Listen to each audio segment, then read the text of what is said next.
नीरू की है। पंजाब की नीरू की शादी दिल्ली के राहुल से होती है। दिल्ली कितना बड़ा शहर है ना, लेकिन आप लोगों का घर तो बहुत छोटा है। हमारे पंजाब में तो ये बड़े बड़े घर होते हैं कि मजा ही आ जाता है। कोई बात नहीं नीरू, मैं भी तुम्हारे लिए बहुत बड़ा मकान बनाऊंगा बहुत जल्दी। नीरू के पिता जहाँ पंजाब के जाने माने व्यापारी थे, वहीं उसका पति राहुल दिल्ली में एक सिंपल नौकरी करता था। माँ, यहाँ तो घी मक्खन इतना महंगा है कि क्या बताऊं। मैं तो तरस ही जाती हूँ घी खाने के लिए। नीरू की माँ को ये सुनकर बहुत दुख होता है। मेरी बेटी को घी नसीब नहीं हो रहा है और ये बहू यहाँ बैठकर घी में शक्कर डाल रही है। देख वनिता, मैं साफ कह रही हूँ, इस घर में जितना घी आएगा उतना ही मेरी बेटी के घर दिल्ली भी जाएगा। अरे ये क्या बात होती है माँ जी? बेटी का उतना ही करो जो अच्छा लगे। अब क्या मायके से घी और मक्खन तक की सप्लाई करोगी आप? हाँ, मेरी बेटी किसी चीज को तरसे मुझसे बर्दाश्त नहीं होता। अब क्या था, नीरू के मायके में 2 किलो घी आता तो 2 किलो दिल्ली जाता नीरू के पास। एक दिन, माँ बड़ी गर्मी पड़ती है दिल्ली में। इस घर में तो एक ही एसी है और वो भी ड्राइंग रूम में। सारा परिवार एक ही कमरे में सोता है। हाँ बेटा, वो तो हर घर की कहानी है। यहाँ भी एक ही एसी है। अरे बिल इतना आता है कि क्या बोलूं। तभी वहाँ राकेश आ जाता है। माँ, थोड़ी देर में यहाँ कुछ प्लम्बर आएंगे मेरे कमरे में एसी लगाने। जरा ध्यान से लगवा देना ना माँ। ओए, ऐसे कैसे तेरे कमरे में एसी लगेगा? हाँ राकेश, एक बार बात तो कर लेता। अरे पापा, वो वनिता को गर्मी में नींद नहीं आती। ड्राइंग रूम में सबके साथ सोने में वो अनकंफर्टेबल है, इसलिए। अरे पूरे परिवार के साथ वहाँ तेरी बहन नीरू भी तो सोती है। वो नहीं हो रही क्या अनकंफर्टेबल? समझ रहा है ना? अगर एसी लगेगा तो एक दिल्ली में तेरी बहन के कमरे में भी लगेगा, तभी तू लगा सकेगा। राकेश वनिता को सारी बात बताता है। वनिता करती भी क्या, मन मार कर बैठ जाती है। माँ, ये लोग ठीक नहीं है, क्या करूँ मैं? अरे बेटी, यहाँ आ जा, तू यहाँ आकर रह ले। अरे छोड़ दे ऐसे पति को। कैसे छोड़ दूँ माँ? समाज क्या कहेगा, लोग क्या कहेंगे? वैसे भी मेरा एक बेटा है मयंक।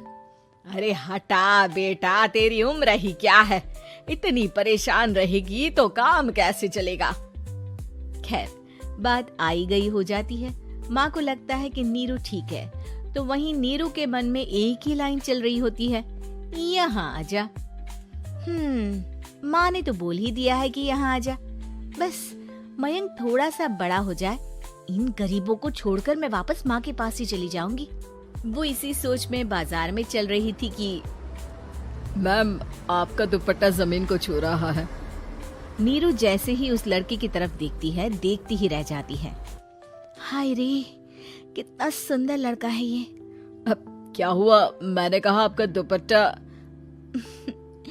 तो खुद ही उठा कर दे दो ना। लड़का समझ जाता है कि नीरू उस पर फिदा हो चुकी है। वो उससे उसका नंबर लेकर चला जाता है। अब क्या था, नीरू और रोहित में लगातार बातें होने लगती है। मैं हरियाणा का रहने वाला हूँ, यहाँ एक बड़ी कंपनी का मैनेजर हूँ।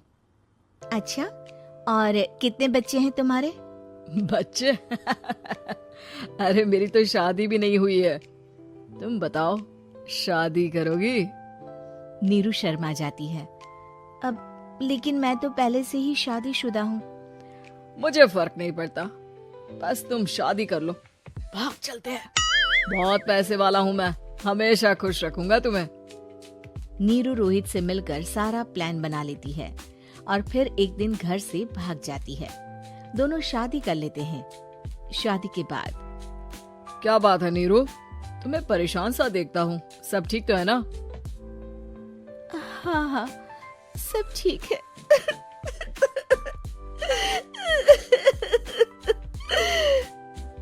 ये कहते कहते ही वो रोने लगती है। अरे क्या हो गया, रो क्यों रही हो? मैंने तुमसे एक बात छुपाई है और वही बात अब मुझे परेशान कर रही है। रोहित, मेरा एक बेटा भी है, उसका नाम मयंक है। क्या बात कर रही हो?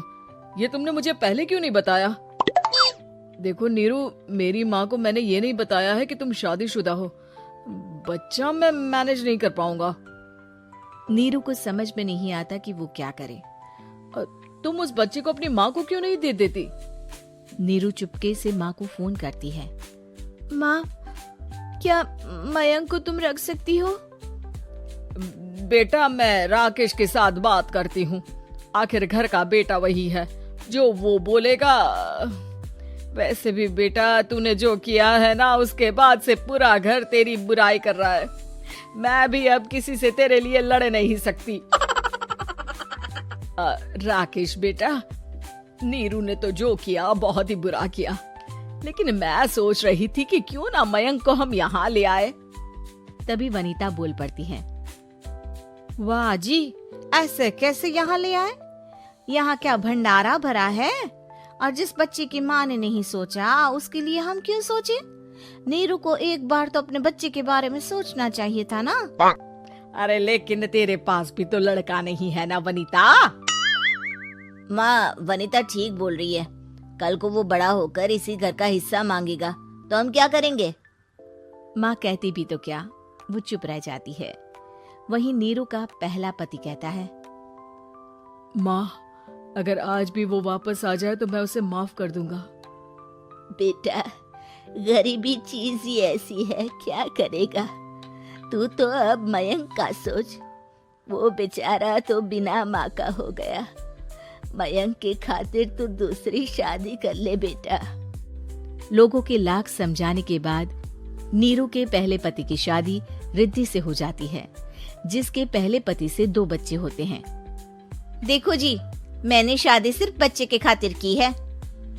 मैंने भी शादी सिर्फ बच्चों के खातिर की है।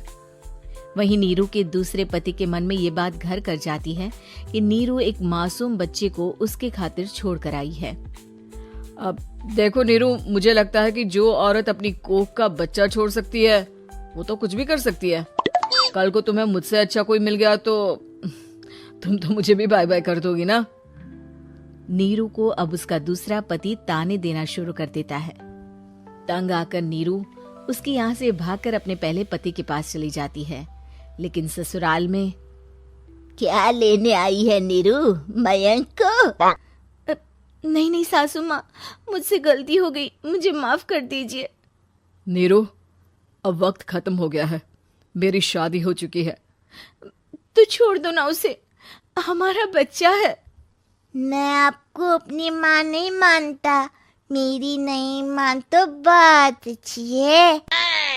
नीरू मयंक की बात सुनकर समझ जाती है कि उसके पास अब न आसमान रहा, ना ही जमीन।